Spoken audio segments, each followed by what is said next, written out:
നമസ്കാരം. ദിവ്യ ഉണ്ണിക്ക് Guinness record കൊടുക്കേണ്ട കാര്യമുണ്ടോ? ദിവ്യ ഉണ്ണിക്കൊപ്പം 12,000 നർത്തകർ ഡാൻസ് ചെയ്തു എന്നതല്ലാതെ അവരെ ദിവ്യ ഉണ്ണിയുടെ സ്റ്റുഡൻസ് അല്ല.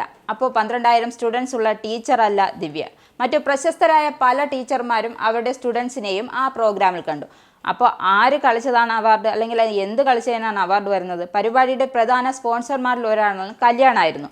12,500 സാരികൾ കല്യാൺ നെയ്തു കൊടുത്തു എന്നാണ് ദിവ്യ ഉണ്ണി പറഞ്ഞത്. സ്പോൺസർമാർ ആയാൽ ഫ്രീ ആയിട്ടല്ലേ സാധനം കൊടുക്കുക. അപ്പോൾ ഓരോ കുട്ടിയിൽ നിന്നും 1,600 രൂപ വെച്ച് സാരിക്കെന്ന് പറഞ്ഞ് വാങ്ങിയതോ? തനിക്ക് ഒരു ഗിന്നസ് റെക്കോർഡ് കിട്ടണമെങ്കിൽ അതിന്റെ മുഴുവൻ ചെലവും ദിവ്യ ഉണ്ണിയാണ് വഹിക്കേണ്ടത്. ഇതിപ്പോ ഓരോ കുട്ടിയിൽ നിന്നും പണം വാങ്ങിയിട്ടാണ് പരിപാടിയിൽ പങ്കെടുപ്പിച്ചത്. ഇതുകൊണ്ട് ആ കുട്ടികൾക്ക് എന്ത് നേട്ടമാണ്?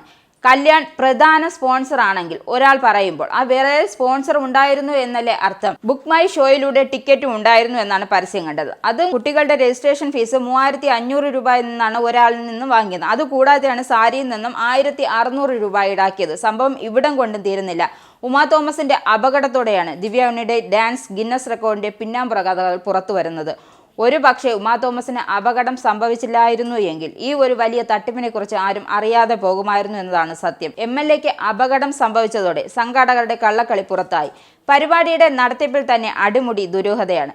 നടൻ സിജോ വർഗീസ് ആണ് സംഭവത്തിന്റെ യഥാർത്ഥ വില്ലൻ. ഉമാ തോമസിന് അപകടം സംഭവിക്കുമ്പോൾ ഇയാൾ വേദിയിലുണ്ടായിരുന്നു. അപകടത്തിന് ശേഷവും പരിപാടി തുടരണമെന്ന നിർബന്ധ ബുദ്ധി പുലർത്തിയതും ഇയാൾ തന്നെയാണ്. പരിപാടിയുടെ നടത്തിപ്പുകാരായ മൃദംഗ വിഷയന്റെ ചീഫ് പേട്രണും ഇയാളാണ്.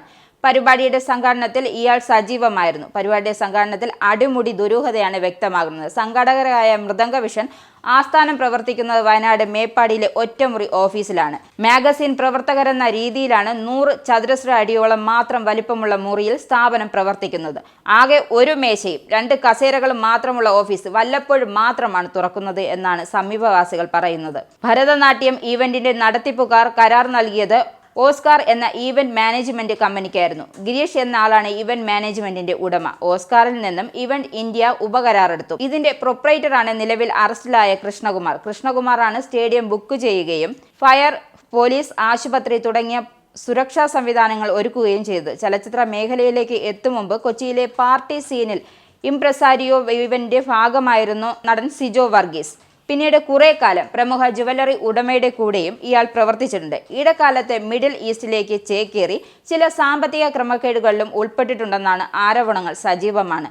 പരിപാടിയുടെ നടത്തിപ്പുകാരായ മൃദംഗ വിഷന്റെ ചീഫ് പേട്രണും ഇയാളാണ്. പരിപാടിയുടെ സംഘാടനത്തിൽ ഇയാൾ സജീവമായിരുന്നു.